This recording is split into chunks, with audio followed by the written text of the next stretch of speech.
What up, Matty Matt? Rick, what's happening? Good to see you Call again. you Matty Light. What is it? No, Matty Ice. Matty Ice, Are whatever. you a Falcons fan? I am now. Been here long enough. Really? I don't know. It might not be. They lose all the time. Yeah, they're terrible. I mean, who do you like? Well, I'm from Dallas, man. I mean, I've been here longer than you, but I like the Cowboys. And they're hard to like. I They mean, haven't been good forever. they're America's team. They could suck forever, and they're still America's team. Okay. All right. Yeah. All right, man. What are we talking about today?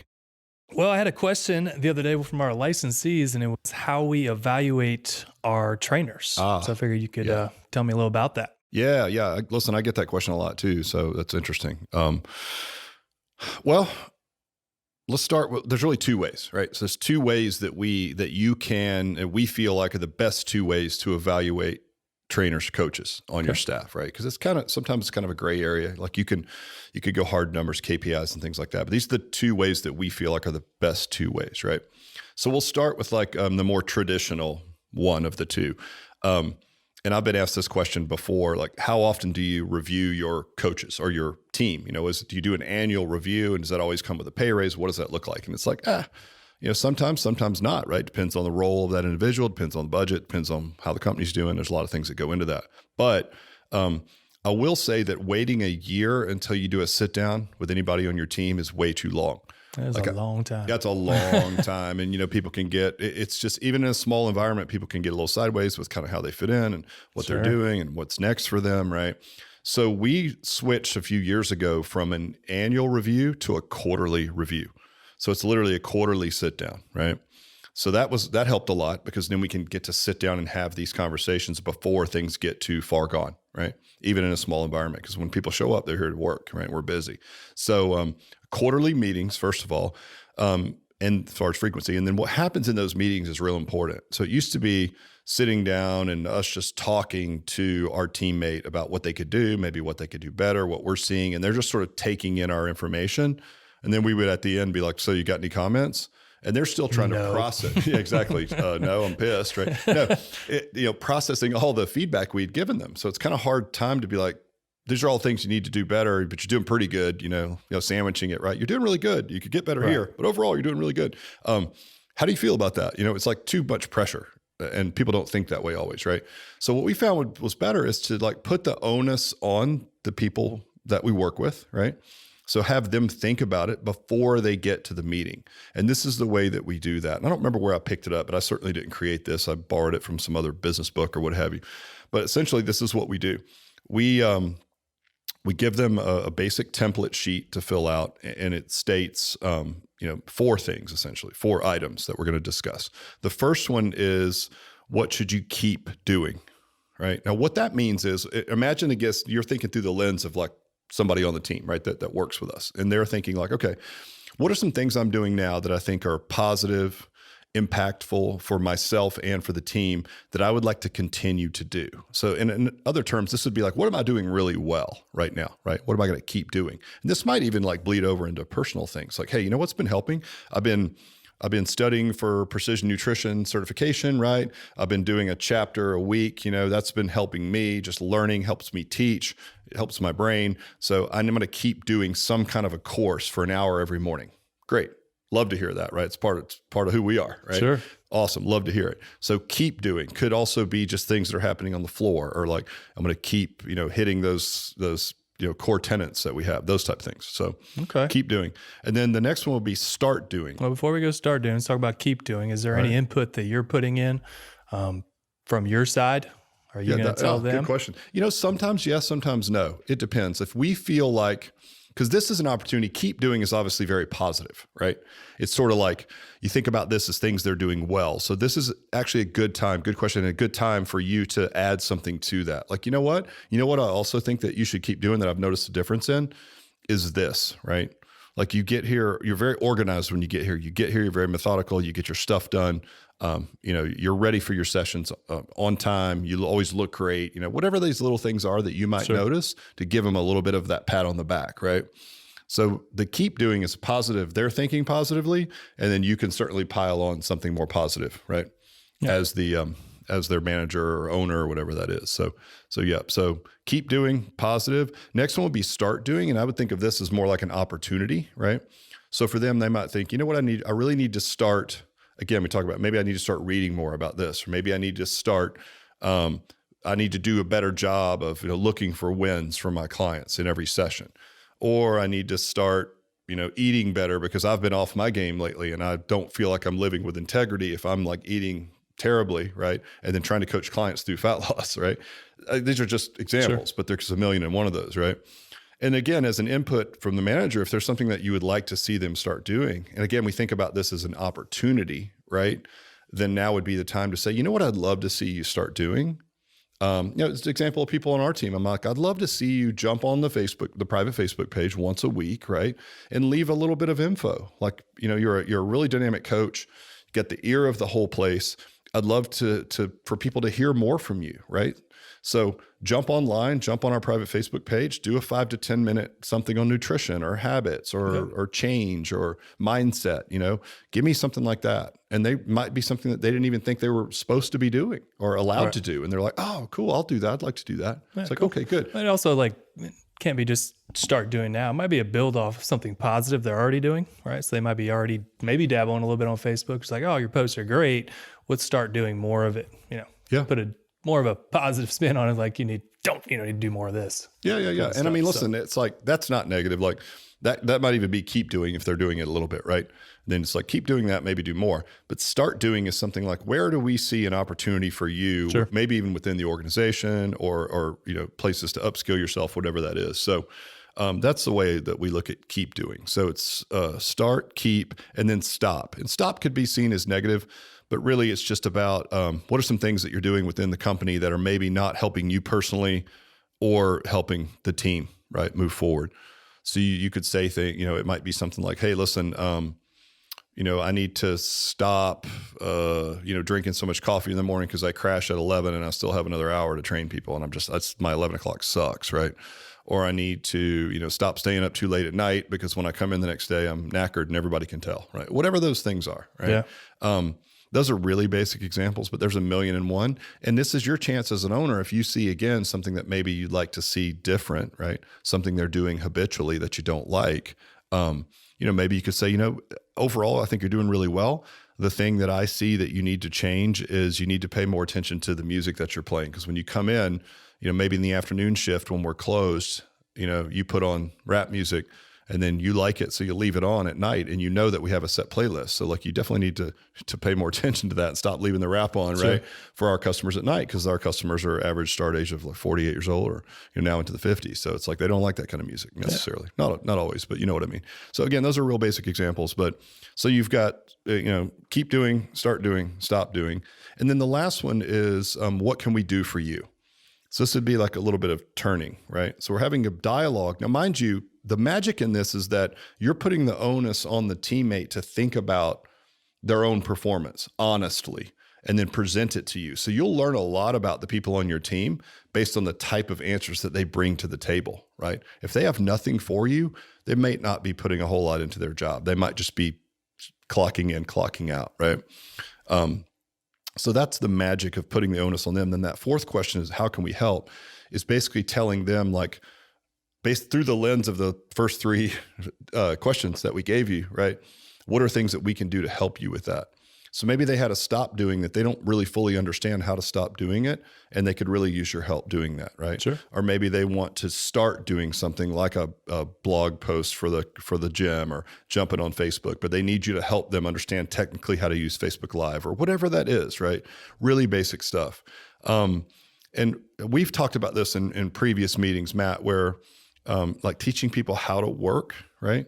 And so that's a little bit what we're referring to now. If you have a low performer on the team, it's our assumption as an owner that you either have it or you don't, right? So that's assuming that the ability to work is an innate ability, right? That you either have or you don't. And I think there's maybe a little bit of that, but I also think there's some skills that go around it. I think everybody wants to work hard and do a great job. And you're certainly going to do more of something that you feel like you're good at, right? Sure. And so if you could teach people how to work better or help them reach some of their start doing, keep doing, stop doing goals, right? As a leader or a manager, you're going to get a lot more buy-in, right? So that's why that question may be the most important on the whole list, is like, what can I do to help you? And sometimes you might have to, they might be like, oh, I don't know, you're doing great. You know, some people are just so agreeable. They don't want to tell you anything to do, you know, that maybe they're just not their style. But you can look back even in that brief conversation to one of the 3 things that they've communicated to you. And you can help them and say, well, you know what? Like, I appreciate you saying that. Like, we love having you here, obviously. But you know what? I could really help you with number 2. You know, I can help you learn how to start doing those things. Why don't we have a meeting next week? I'll sit down and show you how to do these things, right? Or if you want to take this certification, you know, I'd be willing to fund that if you could then help us apply that to all of our coaching programs, right? Something like that, right? So I think that's really important. So that's basically it. It's that simple. But if you think about the psychology behind it, it's not. Put the onus on them. They have to think before they show up. It's not this top-down information approach where you just bury them with info and then ask them, well, do you have any questions for me? No, they're literally presenting to you what they think. You give them feedback, maybe your perspective, so you kind of both know where you stand. And then you literally at the end are like, how can I help you? And be a good servant leader, right? Yeah. Well, I mean, at the end of the day, it's partnership. And like you said, we're trying to, you know, build a good relationship where both sides are happy. This got the employee over here that wants to be valued. Right. It wants to, you know, your manager does watch you do the small things. They want to see you do better. So all of that, it all comes full circle right into that. And that's, you know, if you meet with them once a year, good luck. You're not going to, exactly. You're not going to have any buy-in. Yeah. So quarterly meetings, those are the 4 questions. I'd highly recommend them. They've been very effective for us. It's just friendlier too. You know, it's like a troop, like you said, it's a partnership, right? Between one and the other. So that's what I'd recommend. Now, the only other way that we found to be super effective for basically grading, if you will, coaches or trainers is to use essentially the 7 core tenets of a great customer experience. We talked about that in a previous podcast where there's 7 things that we want to see happen in every single visit for a client to the gym outside of the basic things like the place is clean, we're open, people have a smile on their face. I mean, okay, got it. Like those are the things you barely have the right to be in business if you can do those things, right? But like there's 7 things that we want people to do. And then once we know what those are, and I would highly recommend people come up with some, you can use ours or come up with your own, then you can grade your trainers across these core tenets, if you will, right? And you do that through what we'll call, for lack of a better term, secret shopper. So this involves pulling a client aside, like whether it be on a phone call, email, you pull them aside after a session and say, listen, would you do me a favor? I'm going to send you just a basic form that I'd love you to fill out, right? And what I want, it's going to be completely anonymous, and that's probably the most important thing is they're not going to be named, right? Because they don't want to be the one that's saying something negative about their coach or trainer. Yeah, right? they don't want to do that. They don't want to do extra burpees or whatever that may be. So it's completely anonymous, but you're going to ask them these questions, right? So they're going to come in at a normal time, they do their normal session, and then they fill out this afterwards and they get it to you, and you keep the information completely anonymous, right? So essentially what it is it's a scoring system. We'll just say it's a 1 through 5 as a basic example, right?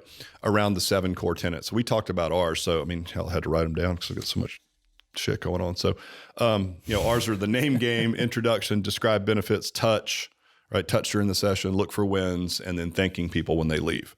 So if that's the case, if I sent someone, a client, a survey, said, after your session, answer these, those would be the questions, right? That's what I want to happen every single time in the facility, non-negotiable. So I would say, were you greeted by name within 10 seconds of entering the facility? Yes or no? Right? Right. Great. Introduction. How did you feel that the introduction was done? Were you introduced to anyone new in the group? Did the instructor do a good job of introducing the group as a whole, having you guys high five knuckles, introduce each other, shake hands, whatever that may be? Yep. That one you could rate like a 1 to 5, right? Describe the benefits of the exercises. Were the benefits of the exercise described to you personally? Because it's got to feel like it's personal training. That's the franchise, right? That's what it's about. Were you touched at any point during the session? That always gets weird comments because our clients are crazy, but you know what I mean? Were you touched at all? Yes or no, right? Looking for wins. Did the trainer find any win that you had during the session? Give you a compliment on your form, your strength, your fat loss, anything like that. Accountability, which is basically, did they ask you when they'll see you next or if you're scheduled for your next session? Yes or no? And then were you thanked before you left the facility? Did anyone say thank you on your way out, whether it's at the desk, the coach, whatever that is, right? That's it. It's that simple.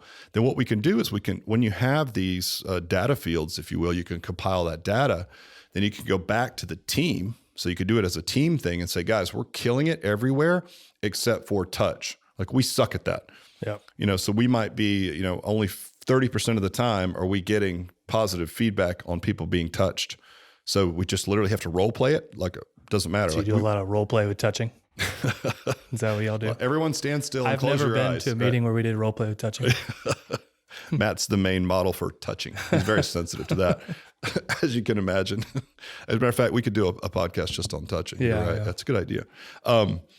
Looking for wins, right? Did they compliment you on anything, right? Were you thanked on the way out? Just those basics. And so, like I said, take that to the team. You could do it as a team approach. Hey, we're great everywhere, but we're weak here. Let's try to work on this and fix it. If you have, what you'll typically see, though, is you'll have one or two coaches that are egregiously bad at Right. like one or two things. That's when you can pull them aside. And I wouldn't even wait till the quarterly review. Honestly, I'd just pull them aside and be like, hey man, you're not doing the introduction. Are you embarrassed by it? Do you not know how to do it? Like, Sure. what is with that? Like, why is that happening? You know, and just have an honest conversation around it. So how often do you secret shop? I mean, that's a really good question. Depends on how many coaches you have. And we got two coaches working each shift in this new model. So you can secret shop them, 5 times in the morning. So 5 times each quarter is plenty, 5 clients for each, right? And do the same thing for the evening folks. I mean, it is such a personal thing, right? Personal training, right? Do you ever worry about not getting legitimate answers? Do you ever feel like the customers are masking it? No. And here's why, because the customer, like, another thing that you're doing that's really positive here is you're telling your customers that what the expectations are for their customer experience, right? So that's pretty powerful, because we've had clients give us feedback like, oh, you guys are you're really measuring this stuff, or you really want all this stuff to happen, or, oh, I thought you just did this, by accident. It's like, no, like, this is important to us. Like, we are holding our guys accountable Right. to making sure these things happen. And that your clients like that, right? Plus it gives them that ownership of the facility. Like, we're small. So in this new model, our membership's like 250, right? So you only have 250 members. They like to feel like part of the process and helping you, right? Mm-hmm. So I think it's been a real positive. And as long as they're confident that it's going to be anonymous, right? They'll be happy to weigh in, and it actually makes them feel good. It's like you're trusting, their judgment on your business, and you're telling them without telling them, this is what we want to happen every time you come in and why. And they're like, ooh. So we've never had a client do it that was not impressed that Sure. we even do it, and wasn't, happy to fill that out for us. Yeah. Yeah, what we should do next is talk about the core tenets of just running the business on the manager side, Yeah. There's a lot of those as well. So, but man, we try to keep these short, or we could be on here for 10 hours. Just to give you guys a heads up, offline, we usually follow up with another 45-minute conversation about something that came up, but we're trying to keep you guys short and sweet so you can get back to work. But yeah, man. So again, how do you evaluate trainers? 2 ways, right? Quarterly reviews, start doing, stop doing, keep doing, how can we help? And then secret shopping through your clients based on all the techniques and messages. And first come up with your core tenets, right? Go back and, I think it's episode 4, go back and listen to what the core tenets are for us, tweak them, come up with your own. I'd say at least have 5, and then secret shop your trainers through your clients on those 5. And it could do nothing but great things. And listen, we've been doing this for 27 years. So those are the two most effective, and really the only ones that we use anymore to keep things simple. Cool. All right. Well, great. Thanks for sharing. Yeah, man. Great question. Good Awesome. to see you.